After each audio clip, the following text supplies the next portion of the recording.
मौखर वंश के द्वितीय और अंतिम पार्ट में हम उनके 4 शासकों के बाद का जो शासन प्रणाली या शासन काल रहा उसका अध्ययन करेंगे। हम देखते हैं कि अवसद के अभिलेख में कुमारगुप्त और मौखर शासक ईशान वर्मा के बीच भीषण युद्ध का वर्णन मिलता है, जिसमें कि ये बताया गया है कि कुमारगुप्त द्वारा ईशान वर्मा को पराजित करके मगध का क्षेत्र मौखरियों से छीन लिया जाता है और मगध का क्षेत्र उनके हाथ से निकल करके मौखरियों का जो राज्य है वो कन्नौज के आसपास तक सीमित होता है। तो इसी जगह से कन्नौज के मौखर वंश का जो है समझिए कि शासन प्रारंभ होता है। इससे पहले वो लोग जो है मगध क्षेत्र में शासन करते हैं, लेकिन कुमारगुप्त से परास्त होने के बाद जब मगध मौखरियों के क्षेत्र से निकल जाता है तो ब्रांच आकर के जो है कन्नौज के आसपास तक अपने को सीमित कर लेती है। ईशान वर्मा के द्वारा ही हमने आपको बताया कि स्वतंत्र मौखर साम्राज्य का निर्माण किया जाता है। ईशान वर्मा के बाद जो चौथा शासक इस वंश का होता है वो है शर्व वर्मा। पिछले वीडियो में हमने इनके 3 शासकों का अध्ययन किया। ये जो है ईशान वर्मा का पुत्र होता है और हरहा के लेख में ईशान वर्मा के एक अन्य पुत्र का भी नाम मिलता है जिसका नाम है शूर वर्मा। शूर वर्मा द्वारा ही हरहा के लेख का जो है उत्कीर्ण कराया जाता है, उसे खुदवाया जाता है। संभवतः इस शूर वर्मा की जो हरहा के लेख खुदवाता है इसकी मृत्यु ईशान वर्मा के जीवन काल में ही हो जाती है और इसी के फलस्वरूप शर्ववर्मा इस वंश का चौथा शक्तिशाली शासक बनता है। असीरगढ़ से जो एक मुहर प्राप्त हुई है वो शर्ववर्मा की ही मुहर है और उसमें उसे महाराजाधिराज कहा गया है। ये इस वंश का हमने आपको बताया कि शक्तिशाली शासक रहा है और इसने अपने पिता की ईशान वर्मा की पराजय का बदला लेने के लिए उत्तर गुप्त वंश के कुमार गुप्त के उत्तराधिकारी दामोदर गुप्त पर आक्रमण करता है और मौखरियों का इस युद्ध में पड़ना भारी होता है और इस युद्ध में अवसद के अभिलेख में इस युद्ध में दामोदर गुप्त के मृत्यु का वर्णन किया गया है। तो इस प्रकार से शर्ववर्मा द्वारा अपने पिता की हार का बदला लेकर के मगध पर पुनः मौखरियों का अधिकार किया जाता है। देवबर्मा के लेख के अनुसार शर्ववर्मा ने वारुणिक नामक एक गांव को ब्राह्मणों को दान में दिया था और ये गांव जो वारुणिक गांव है वो मगध क्षेत्र का ही गांव रहा है।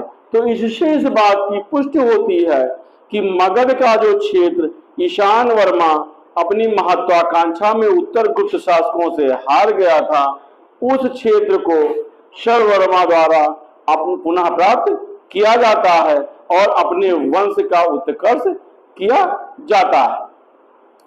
शर्ववर्मा ही वो शासक होता है जो मगध को फिर से मौखरी लोगों के आधिपत्य में लाता है।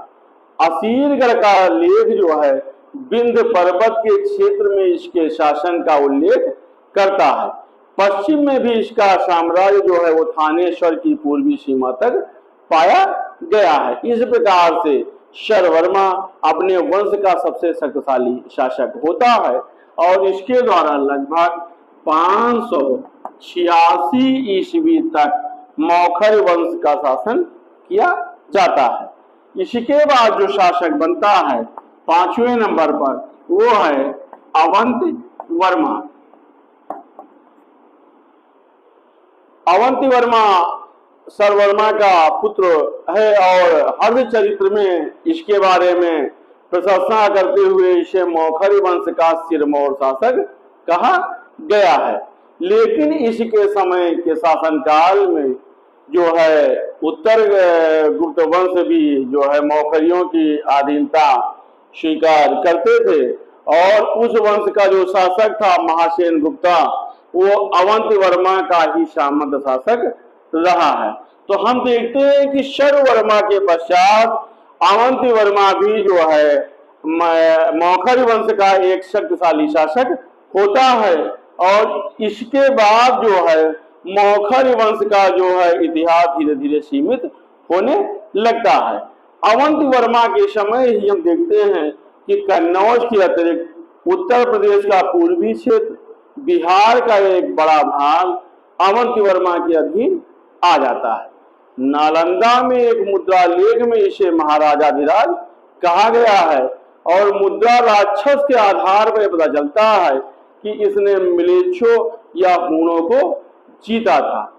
इसी के समय, इसी के शासनकाल में थानेश्वर पर शासन करने वाले पुष्यभूत वंश का मौखरी वंश के साथ वैवाहिक संबंध स्थापित होता है, और उस समय की ये एक बहुत ही बड़ी राजनीतिक घटना मानी जाती है, क्योंकि इसके पुत्र ग्रहवर्मा के साथ जो है हर्षवर्धन की बहन का विवाह होता है।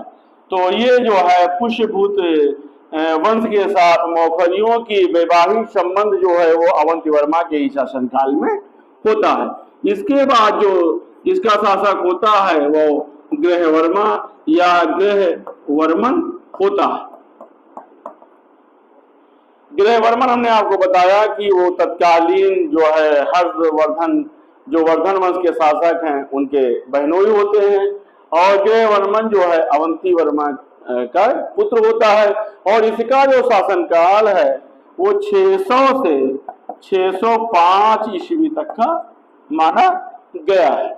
जब आप वर्धन वंश का इतिहास पढ़ेंगे तो आप ग्रहवर्मा के बारे में जानेंगे कि जो है ग्रहवर्मा का जो है युद्ध में हत्या उस समय के उत्तर गुप्त वंश के शासक देवगुप्त के द्वारा अपने मित्र शशांक की सहायता से किया जाता है।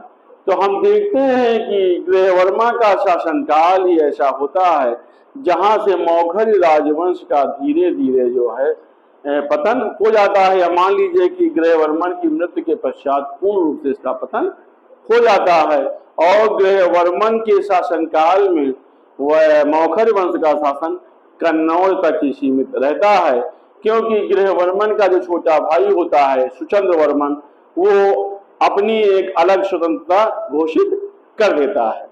ग्रहवर्मन का अन्य कोई ऐतिहासिक विवरण नहीं मिलता है, केवल इसी आधार पर मौखरी वंश के ग्रहवर्मन को जाना जाता है कि उसका विवाह थानेश्वर के नरेश प्रभाकर वर्धन की कन्या राजश्री या हर्षवर्धन की बहन के साथ होता है।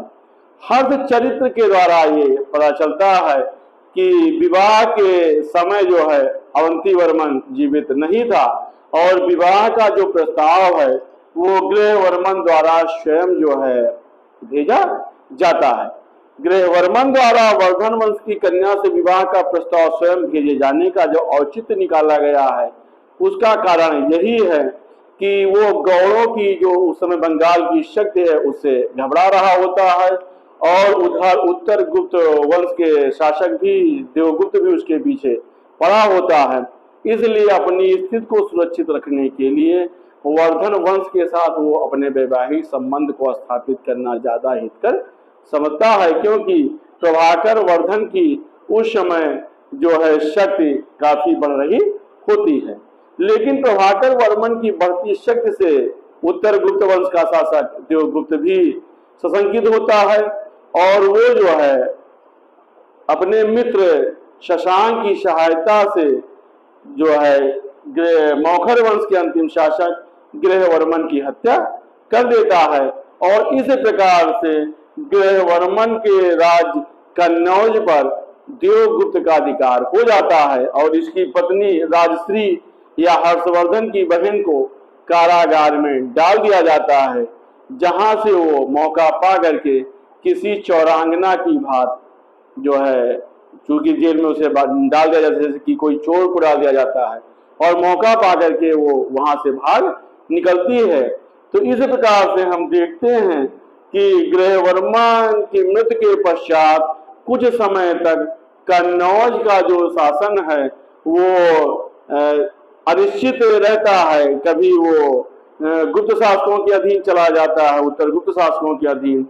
फिलहाल ग्रहवर्मन की मृत्यु के पश्चात ही इस वंश का शासन कन्नौज से समाप्त हो जाता है और इस प्रकार से ग्रहवर्मन इस वंश का सबसे अंतिम शासक सिद्ध होता है। हम देखते हैं कि मौखर वंश का जो इतिहास है वो ग्रहवर्मन तक समाप्त होने के पश्चात कुछ समय तक उत्तर गुप्त वंशों की अधीनता में कन्नौज के रहने के पश्चात पूर्ण रूप से वो हर्षवर्धन के अधीन आ जाता है और राजश्री उसकी एक नाम मात्र की शासिका रहती है, जिसकी सहायता उसका भाई हर्षवर्धन स्वयं करता है। और इस प्रकार से हम देखते हैं कि मौखर वंश का जो है शासन समाप्त होता है और मौखर वंश के बारे में इसके बाद कोई अन्य ऐतिहासिक सामग्री नहीं प्राप्त होती है। तो आज के हमने इतिहास में मौखर वंश का ही अध्ययन किया है। अगले चैप्टर में हम आएंगे तो हम मौखर वंश और उत्तर गुप्त वंश के बीच जो संघर्ष या शत्रुता का दौर चलता है उसका अध्ययन करेंगे। धन्यवाद।